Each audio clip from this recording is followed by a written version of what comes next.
So, kung ma-stabilize ang Senate, matutuloy ba ang impeachment ni BP, Sara? Pero alam niyo may habol lang ako sa card. May isang lalaking lalaban ng pagiging presidente.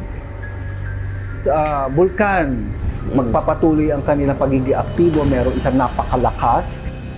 Iba ho ngayon. Baka akala ninyo normal. Yung iba minsan hindi ho normal. Ano sabi ng card, Ching, ha? Devil card to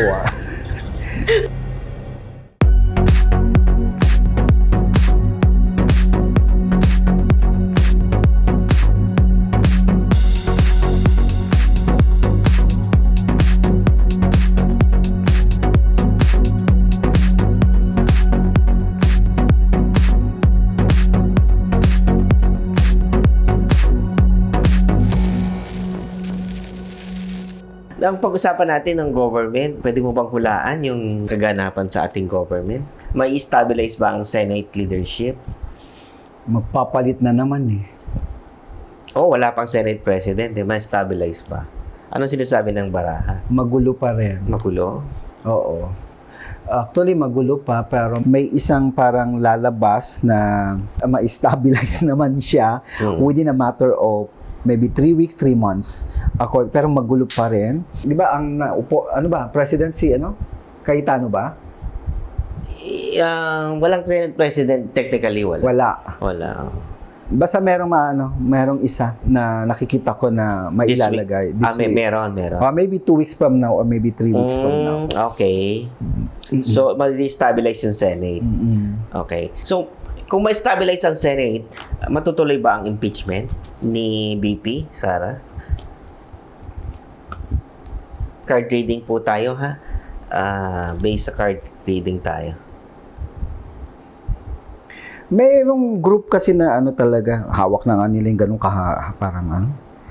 gusto nila ituloy yung, may group talagang gusto maituloy. Wow. Actually, magkakaroon ng talaga, yung Impeachment trial. Okay. According to the cards, okay. no? Hindi ako maka-BBM, di rin ako maka-DDS, no? Let's just say sa card na lang, bahala kayo maniniwala o hindi. Okay. Wala naman akong, sa card lang ho yun. Magkamali man ako o tumama, Based sa cards yun. base pa rin ho sa card yun. Not my opinion, no? So, may margin of error pa. Magkapapasok ang impeachment, magkakaroon ng trial. May mga problemang mangyayari na may pagkakamaling mangyayari sa trial. Okay. May mga questionable, no? Kung kukunin dito sa na-impeach, pwede pa nga siyang umahon. Si aahon siya. Ibig sabihin, baka malampasan. May trial akong nakikita. Pero I hope malampasan kasi parang gumaganon yung baraha, pwedeng... Pag kasi di ba natalo, makukulong, tama ba ako? Makakasuhan niya. Makakatanggal siya sa pagkabit. Oo. May mga may mga documents na medyo hindi ganoon Tibay? katibay. Saan yun dyan? Ito. Okay. Kumbaga may 4 na laban ang side ni BP. May alas siya. May alas na tinatawag. Okay. No? Okay. Posible kaya biglang maging presidente si BP? O talagang matatapos ni BBM yung term niya? Kasi siyempre yung iba na talagang maka-BP, bakit umaasa sila na biglang bumagsak talaga si BBM? Biglang maging presidente. Alam ba, snap election na lang, para matigil na to. Election na lang tayo. Diba? Pwede kaya yun? Parang mahirap gawin yun. Tingnan mo nga sa cards. Hindi ganun agad-agad. Kabilis ang magkaroon ng snap election. Hindi naman siguro papayag na si BBM. Ang sa akin sa barahan ko, di ba paulit-ulit kong sinasabi nga na sana matapos na lang niya. Okay. Gusto kong matapos na lang niya at doon na lang ho tayo, kung sinong gusto niyong iboto, daanin na lang ho sa election. Although may mga parties dito o may sa side ng baraha ko parang, alam mo yung magmumuntik-muntikan. Muntik-muntikan. So, baka sabihin, Joby, ano ba talaga? Matatanggal ba or tatagal? Parang feeling ko dito baka matapos. Kasi ilang beses nag-try na ang magkaroon ng people power. Ilang beses na? Several times. Diba? Pero, hindi naging successful. Bakit? May kulang na elements. At ayan, alam nila yan kung bakit. And then, BP nagiging quiet, di ba? Parang ayaw naman ni BP. Di ba? Actually, kasi hindi yun ang solution. Oo. Yun yung pagkakita ko sa card, parang hindi yun ang gusto ni BP na solution. Okay. So, it's more of siguro gusto niya idaan sa trial din. Pero Or pinapabasura niya yung trial na ibasura. kaya nga baka, di ba sabi ko nga, baka nga yung may lalabas na parang yung evidence is more mahina, kaya pwede nga ma-dismiss. Parang baka mabasura. Pero that's according to my card. Pero dito kasi sa apat na card na to, may gusto talagang ma-impeach talaga siya. Pero mas gusto ko pa rin matapos ni BBM talaga ang kanyang term. Pag 28, doon na tayo mag-decide kung sinong gusto niyo talagang presidente. Kasi yung iba na ayaw kay BBM kasi nakikita nila the longer this government stay in power, yung nakikitang problema, the longer it stay, no? Walang nagbabago. Mataas na bilihin, policy sa environment, puro Actually, yun yung lang nangyayari. po. Oo, pero ang dating naman dito, mga tao hindi naman talaga umaan. Parang pabaya. Hayaan na. Bahala ka na. Bahala ka na. Yung ibang mga tao talaga. Diba? Bahala na. Ang gusto ng Bahala tao, kayo tuloy na dyan. lang ang buhay namin. Bahala kayo dyan. Bahala kayo dyan. Kagulo kayo. Diba? Hindi kagaya ng panahon nila, Tatay niya. Hindi, kay Cory ba yun? Sa tatay niya. O sa tatay niya. Ay, ang tao talagang isang ganun lang. Labasan lahat. Noon. Iba kasi ngayon, mas parang napagod ata ang tao rin. Hindi, tsaka iba talaga siguro yung Pilipino ngayon. Iba siguro. May nabalitaan ako, Joby, na itong June, nabalita na to na magkakaroon ng reshuffle sa cabinet ni BBM. Si BBM mismo nagsabi na papalitan yung mga cabinet members o maglilipatan. Example, si John B. Cremulyo, mapapalitan ba ni Trillanes? Diba, kung tatandaan nyo, di ba, pipredict ako noon, di ba sinabi ko, magkakaroon ng rigodon. Oo. Nabanggit ko na yun noon magkakaroon ng rigodon sa gobyerno. Kumbaga magpapaano uli. So, nangyayari na ngayon. Oo, gusto niya talaga uli. I-reshuffle. Si Trillanes ba ma-appoint as DILG? Uy, medyo may appoint. Hindi ko alam kung pero ma-appoint siya. Hindi ko Ma-appoint siya. Kung basta may something na maaaring dalawa ang pagpipilian, ha? Oo. And then, ang gusto kasi ni BBM, ating presidente, magulo eh. Parang rin siya. Magulo yung ganyan. May siya yung strong kasi ito yung baraha. This one? So, oo. Pero may babae, pag ganun. Sino yan? May isang babae na nasa likod. Okay. Wife niya siguro. Baka pa. Na nag-advise or di ba? Pero alam nyo may habol lang ako sa card. May isang lalaking lalaban ng pagiging presidente. Yung nababalitaan nating babae, mga lalaban, may isang lalaki. Hindi kaya si Tulfo yun? Isa sa Tulfo? Hindi ko alam, pero hintayin na lang natin. Or si Wing Gatchalian? Hindi ko pero may tatakbong lalaki. Hindi kaya si Wing yun? Magapang siya. Biglaan yan. Ano ba tawag doon? Hindi naman nuisance. Hindi ganoon. Pero parang lalabas na gano'n, nuisance. Third force, gano'n. Kumaga parang nuisance? siningit siya doon para yung boto mahate. Basta may isang lalaki ako nakikita na biglang tatakbo. Okay. Pero matagal pa naman ang election, 2 years pa. Pero ang gusto kasi dito ni BBM din, maparusahan yung dapat maparusahan. Dapat maparusahan. Oo. Those people or those group na tawag ito? Blood control. Blood control and everything. Gusto niya makita talaga na mayroon siyang gagawin. May makukulong pa bukod kila Jinggoy ba? Sila ba to? Ganyan. Meron pa ba makukulong na malalaki? Kasi sabi 40 yung may kaso sa ombudsman ba yan? Pero ang bagal eh. Unti-unti, sunod-sunod rin. Ganon. Si DILG Secretary Remulla, makapalitan ba? Kasi yun ang papalita Kaya nga may reshuffle Oo. Pwede. Reshuffle. Pwede. Kumusta ang health ni BBM? Ako rin naman nagsabing may sakit yan dati di ba? Meron pa rin naman. Check up pa rin. Meron Check pa up rin, lang. kaya pa rin naman. Mostly sa tiyan ko pa rin nakikita. Kagaya na sinasabi ko, nandito yan ang problema niya. Nasa tiyan. Tapos may pupuntahan siya abroad, magpapagamot siya doon. Mababalitaan din natin to. Okay, yan ha.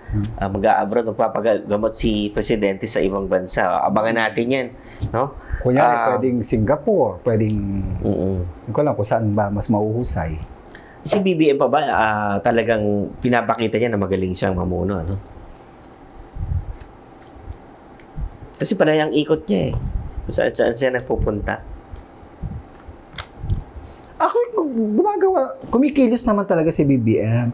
Hindi yung sinasabi nila ng wala raw ginagawa. Lahat naman ng presidente meron May talagang ginagawa. gagawin. Hindi pwede silang nakaupo lang doon. So, pinipilit naman niya na maiayos, magkaroon ng solusyon ng mga problema. Ano sabi ng card king, ha? Devil card to, ah. may justice card to. May justice card pa. Ano ba yan? Okay, sa mga psychic kayo na magbasa. Yung mga kilala kong psychic. No? Okay. Ang symbolism kasi nito yung negative and the positive. Pwede siyang mayroong devious element, meron naman siyang good element na tinatawag kasi meron naman ditong justice. Di nga lang may humaharap siya sa dami pa, may haharapin pa siyang problema actually. Legal, may legal battle, meron siyang ng mga legal battle din. May mga bagay na parang gusto niyang patunayan sa tao na maayos ko to, yung hinihingi ninyo na solusyon, pipilitin kong gawin o ipakita sa inyo. So, yung pagiging presidente niya ngayon, medyo kumikilos, nagpapakita naman siya ng, ang tawag doon, sipag ba yun? Or bigyan ng attention yung mga problema. Bagay-bagay. So, pati yung problemang gulo sa gobyerno, problema ng, kunyari sa disaster, kung saan na siya ngayon pumupunta. Saka maibalik yung mga investor. At wala nga akong nababalitaan na nag-i-invest. Nagsialisan, di ba, noong, basta sabi daw na nagsialisan. Pero ito, ngayon medyo nakikita ko, magawa siya ng way na mahikayat uli ang mga investor na mag-invest uli. Puro na lang problema, Joby, yung nasa news, no? Meron pa bang good potential for the Philippines? May mga city ba or municipality na magandang palakad, may magandang business, gano'n? Meron naman, hindi naman lahat naman ng nakikita natin dito sa nangyayari puro problema, no? May mga mayor tayo dyan na patuloy pa rin naman nagbibigay ng magandang performance or pag-asa sa tao, kagaya nila Vilma Caluwag, ni Bico Soto. Sila yung mga maayos, kagaya rin ng aming mayor na si John Ray Tiangco. Siyempre, tiganabotas ako. Dalawa mayor ko. Si Abalos. Di ba? Sa Mandaluyong. So, may mga maganda namang pangyayari sa lugar nila. Ginagampanan nila ng maayos para sa tao ang trabaho nila. Ang naririnig kasi natin medyo yung mga problemang nangyayari Siguro sa... tapos balita rin yun, yung mga iba't ibang bayan, no? Pero itong mga nagbanggit naman, hindi naman sila mga... Hindi, lalo yung hindi kilala. Yung mga hindi kilala sa mga probinsya. Marami. Mahuhusay na mayor. So, mahuhusay na mayor, mga vice mayor, administrators, congressman, di ba? Ang mga ating konsihal, di ba? May mga ilan pa rin naman na talagang may pagmamahal pa rin sa tao at kanilang puso para sa tao. Yung is to serve people pa rin talaga. Kagaya ni Kumaring Aiko Melendez, napakasipag na babae na sa kaniyang lugar sa Quezon City. Si Joy Belmonte, ang mayor ng Quezon City. Maganda ang program ni Joy Belmonte kahit na hindi ako tiga Quezon City. Sila Doña Tesoro. Di ba? Yan yung tapos ang mga yung sa lugar ng Valenzuela si Gatchalian. Oo. Maganda rin yung niyan sa tao sa Valenzuela.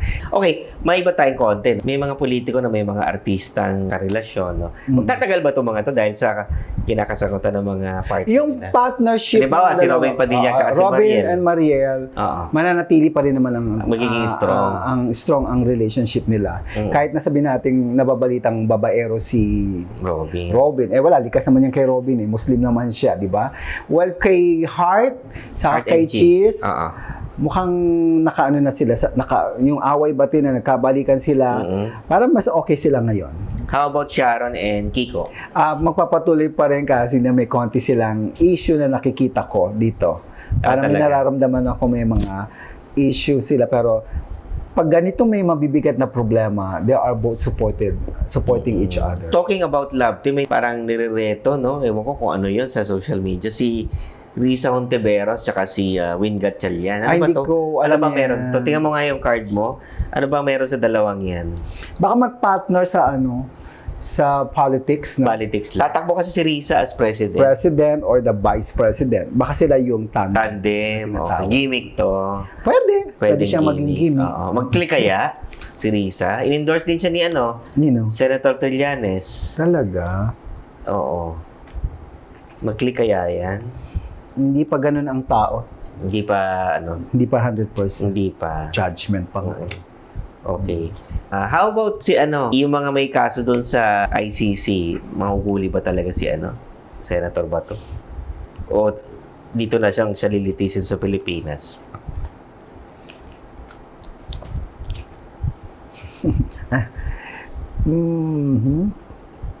Last time, inulaan mo yan eh. Na I-confirm mo nga kung Makukulong? Oo. kasi dapat nga, sa card ko talaga, may kulong talaga siya. May case talaga. Hindi. Oo. Oo.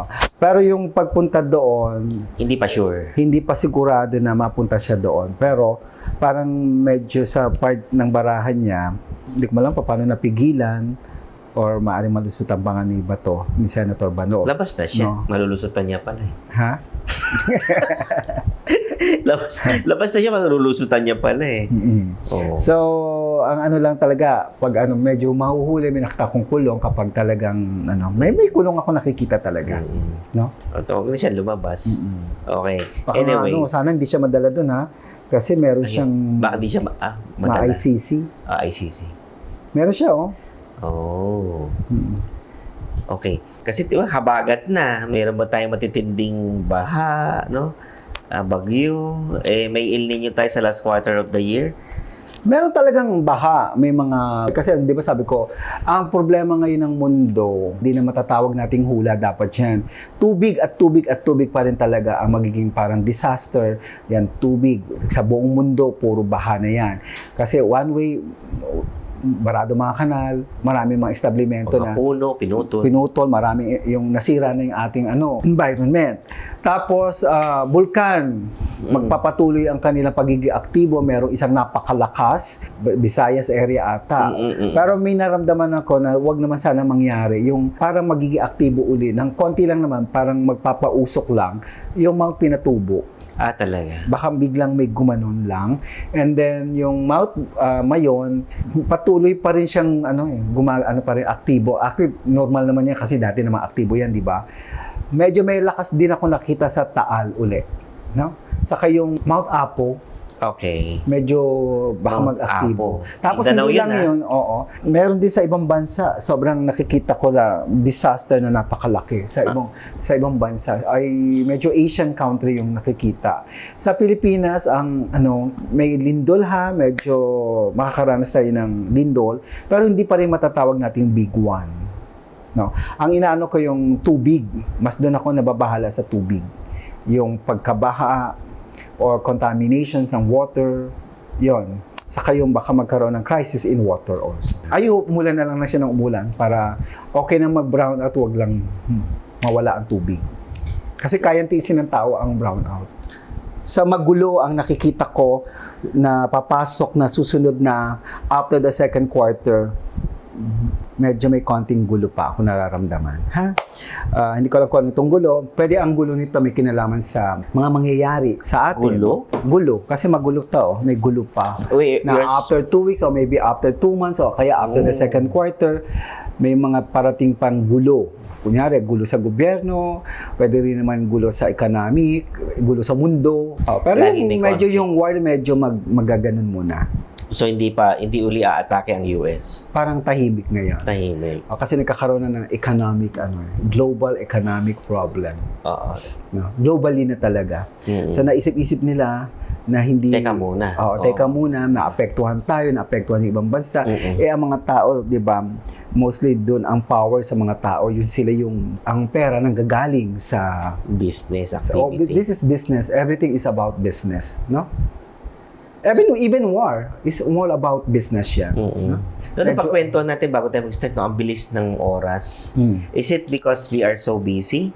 No. O talagang iba talaga? Iba na ngayon, Ang at the bilis same talaga. time, ang tao, malapit na ho yung, hindi man sinasabing malapit na ang pagdating ni Jesus, but rather, nasa midst of ano na rin tayo. Mga sign na dapat marunong kayong magbasa, gising ang diwa nyo sa mga nangyayari. Hindi ho binabaliwala ang mga pangyayari sa galaw ng mundo, sa galaw ng nangyayari ngayon. Iba ho ngayon. Baka akala ninyo normal. Yung iba minsan hindi ho normal. Merong gustong iparating ang langit sa atin na dapat maramdaman nyo ho yun. At yun ang hinihintay ng Diyos na gusto niya lang naman hindi naman sa magpapansin pero nandito ako, yung parang magbalik kayo. The only way that you can talk to God is by reading the Bible. Everything nandoon yung sagot. Ako hindi ako madalas magbasa pero paminsan-minsan ho nagbabasa. Kahit na reader ako, kahit nasabihin ng mga buzzer, masama yung ginagawa mo. Huwag niyo na ho akong i-judge, hayaan niyo ang Diyos ang mag-judge sa akin. Only God can judge me and only God can condemn me. Nobody has the right to judge me. Paano yung mga basher na wala akong pakialam sa kanila puro kasi bashing, no? kasalanan din yung ginagawa nila. Di ba? Ano mang gawin mo sa kapwa mo ay isang senyali ng isang pagkakasala. Tignan mo ng masama ang kapwa mo kahit wala kang sinasabi, yun ay pagkakasala. Ano man yung ginagawa ko kasi makasalanan naman din naman lahat Walang perfecto, no? Only Jesus Christ na nabuhay lang siya lang ang perfecto. No? Saka ang Diyos sa langit. So ang sa akin, may kakayahan ho tayo kasi meron tayong power sa loob natin. May kakayahan tayo mabago ang buhay natin.